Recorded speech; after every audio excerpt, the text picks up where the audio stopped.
வணக்கம் மக்களே. இன்றைக்கி நம்ம காலையில் எந்திரிச்சு வெளியே வந்து பார்த்தோம்னா, நம்ம வீட்டுக்கு வெளியே இருந்த இந்த மிளகு தக்காளி கீரை, அதாவது இதை மணத்தக்காளி கீரைன்னு சொல்லுவாங்க. ஒரு சிலர், சில பேர் மிளகு தக்காளி கீரைன்னு சொல்லுவாங்க. இந்த கீரை வந்து பார்த்திங்கன்னா, அந்த பழம் வந்து பார்த்திங்கன்னா காயாக இருக்கும். அது அப்படியே பழுத்து ஒரு மாதிரி கருப்பு கலராக வரும். அது மாதிரி நிறையா இருந்துச்சு. சரி, காலைல எந்திரிச்சோடனே கண்ணில் போட்டுருச்சேன்னு இந்த கீரையை வச்சு இன்றைக்கி ஏதோ ஒன்று பண்ணலான்னு சொல்லிட்டு அப்படியே பிக்க ஆரம்பிச்சிட்டோம். அப்புறம் பார்த்திங்கன்னா, இந்த மேலே இருக்கிற அந்த இலையெல்லாம் பார்த்து பிச்சு, நல்ல இலையாக பார்த்து பிச்சு எடுத்துக்கிட்டோம்.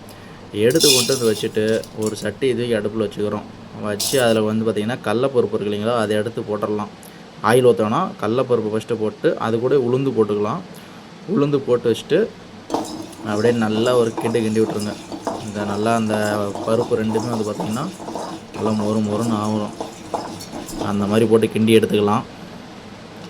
அது கூட வந்து பார்த்திங்கன்னா காரத்துக்கு வரமிளகா சேர்த்திக்கிறோம். வரமிளகா வந்து பார்த்திங்கன்னா ஒரு 4-5 போட்டுக்கோங்க. அதாவது நீங்கள் வைக்கக்கூடிய அந்த குழம்பு அளவுக்கு ஏற்ற மாதிரி போட்டுக்கலாம். இல்லைனா காரம் வேணுங்கிற மாதிரி போட்டுக்கலாம். ஒரு சில மிளகா காரம் இருக்காது, சில மிளகா காரம் அதிகமாக இருக்கும். அதை எடுத்து போட்டு அது கூட வந்து பார்த்திங்கன்னா சீரகம் வந்து பார்த்திங்கன்னா லைட்டாக சேர்த்திக்கிறோம். சீரகம் சேர்த்தனா அப்புறம் அது கூட மிளகு சேர்த்தானே ஆகணும். அதனால் சீரகத்தையும் போட்டு மிளகையும் அது கூடயே போட்டுக்கிறோம். போட்டதுக்கப்புறம் இதையும் பார்த்திங்கன்னா நல்லா கிண்டுன்னு கிண்டி விட்டுறலாம்.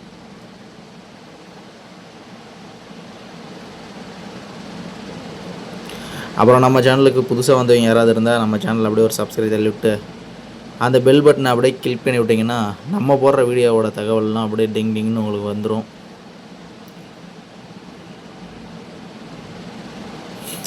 அப்புறமா அந்த சட்டியில் இருக்க பருப்பு எடுத்து வச்சுட்டு இன்னொரு சட்டியில் வந்து பார்த்திங்கன்னா வெங்காயம், இதுலேயும் எண்ணெய் ஊற்ற வேணாம், வெங்காயம் வந்து கட் பண்ணி போட்டுருங்க ஃபஸ்ட்டு.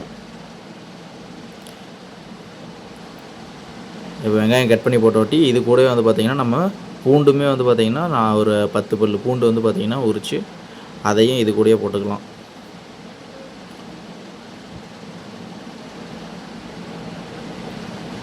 போட்டதுக்கப்புறமா இப்போ ஆயில் ஊற்றிடலாம். லைட்டாக அது ஹீட் ஆகணும். ஹீட் ஆனதுக்கப்புறம் அப்படியே ஆயில் ஊற்றிடுங்க. போட்டு நல்லா வதங்குற அளவுக்கு தக்காளியை தான் அந்த வெங்காயம் அப்படியே கலர் மாதிரி வர அளவுக்கு பார்த்திங்கன்னா போட்டு வதக்குன்னு வதக்கிடுங்க. அது என்ன பொன்னிறமாக வரணுமா, பொன்னிறமோ கருகுன நிறமோ, ரொம்ப கருகாமல் இருந்தால் சரி.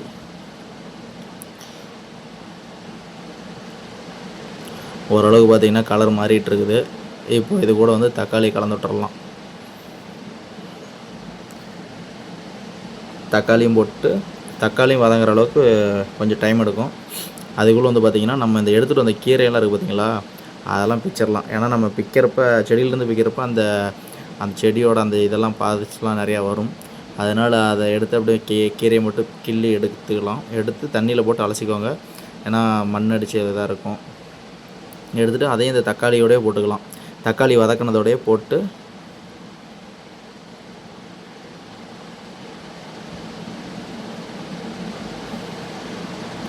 இந்த குச்சியாக இல்லாத இந்த மாதிரி எப்படி கிள்ளி எடுக்கணும்.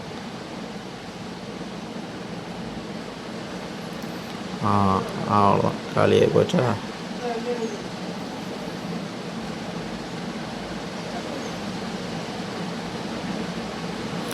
நல்லா பாருங்கள். இதில் நம்ம அந்த தண்ணியில் போட்டு நினச்சி எடுத்துருப்போம். அதனால் பெருசாக நீங்கள் தண்ணி ஊற்ற தேவையில்ல.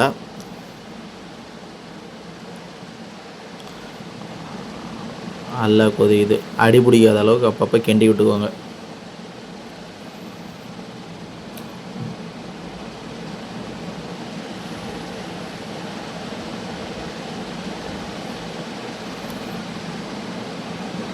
நல்லா இந்த அளவுக்கு வந்துவிட்டு அதில் கொஞ்சமாக புளி போட்டுக்கிறோம்.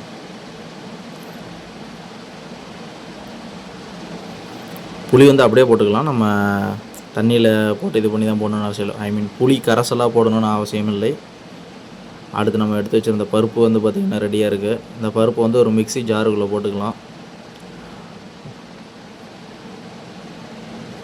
தண்ணி ஊற்ற வேணாம், நல்லா பவுட்ரு மாதிரி அரைக்கணும்.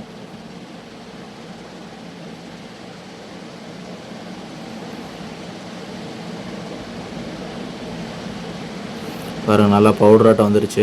இது கூட நம்ம எடுத்து வச்சுருந்த அந்த தக்காளிலாம் போட்டு அதைக்கிறோம்ல, அதையும் தூக்கி இதுக்குள்ளே போட்டுக்கலாம். கொஞ்சம் சூடு ஆறுனதுக்கப்புறம் போடுங்க. அப்படியே அடுப்புலேருந்து எடுத்த உடனே போட்டுறாதீங்க. எடுத்து கொஞ்சம் நேரம் வச்சுட்டு கொஞ்சம் நேரம் ஆறட்டும். ஏன்னா மிக்ஸியும் போட்டு கிருன்னு சுற்றுறதுனால அப்படியே ஹீட்டில் ஏதாவது ஒன்று ஆகிறது வாய்ப்பு இருக்குது. அதில் லைட்டாக தண்ணி ஊற்றிக்கலாம். இப்போ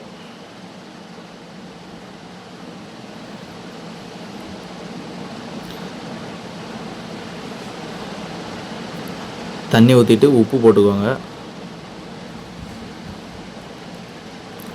போட்டு இதையும் அரைச்சி எடுத்துக்கலாம். நமக்கு நல்ல ஒரு இதாக கிடச்சிரும். அடுத்தது மறுபடியும் சட்டியில் வச்சு இப்போ எண்ணெய் ஃபஸ்ட்டே ஊற்றுறோம். இது வரைக்கும் போட்டதுலாம் எண்ணெய் கடைசியாக ஊற்றணும். எண்ணெய் ஊற்றி எண்ணெய் கொதிஞ்ச உடனே கடுகு தானே, அதனால் கடுகை போட்டுவிட்டு அப்படியே 2 கிண்டு கிண்டி விட்டுருக்கலாம்.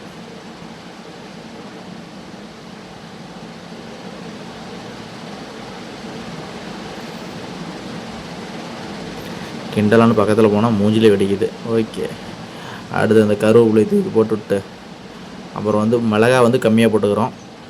ஏன்னா ஏற்கனவே மிளகா போட்டோம். அதனால் சும்மா இது லைட்டாக நம்ம நார்மலாக கடல சட்னி எப்படி அரைச்சா அந்த சட்னியில் இந்த மாதிரி தாளித்து ஊற்றுவோமோ அதுக்காக தான் இது. இன்னும் இதில் தாளித்து ஊற்றுனதுக்கப்புறம் கொஞ்சம் நேரம் லைட்டாக கொதிக்க விடணும். அதனால் இதில் ஃபஸ்ட்டு போட்டு நல்லா தாளிச்சிக்கலாம்.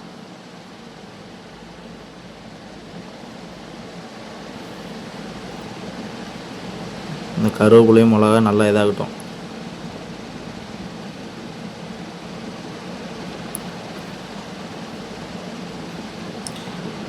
அதுக்குள்ளே நம்ம அந்த சட்னி பார்த்திங்கன்னா அரைச்சி எடுத்துக்கலாம்.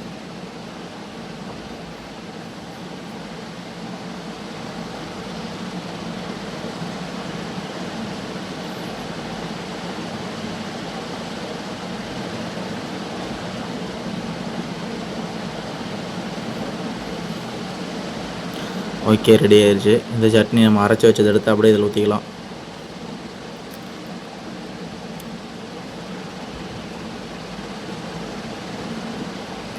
ஊற்றிட்டு அப்படியே அந்த மிக்ஸி ஜாரில் இருந்து தான் எடுக்கிறது தான் பெரிய கஷ்டம்.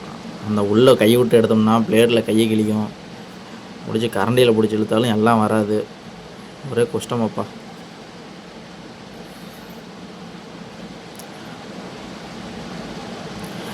தண்ணி ஊற்றி இழுக்கலான்னு பார்த்தோம்னா தண்ணி ஊற்றி இழுத்தோம்னா ரொம்ப தண்ணி ஆயிரும். கெட்டியாக இருக்காது.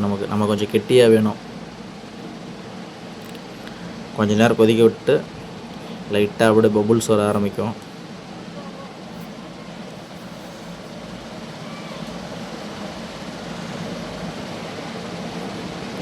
லைட்டாக ரொம்ப கெட்டியாக இருக்குது. லைட்டாக அதனால் தண்ணி போட்டு அதையும் கழுவுன மாதிரி லைட்டாக எடுத்தாச்சு.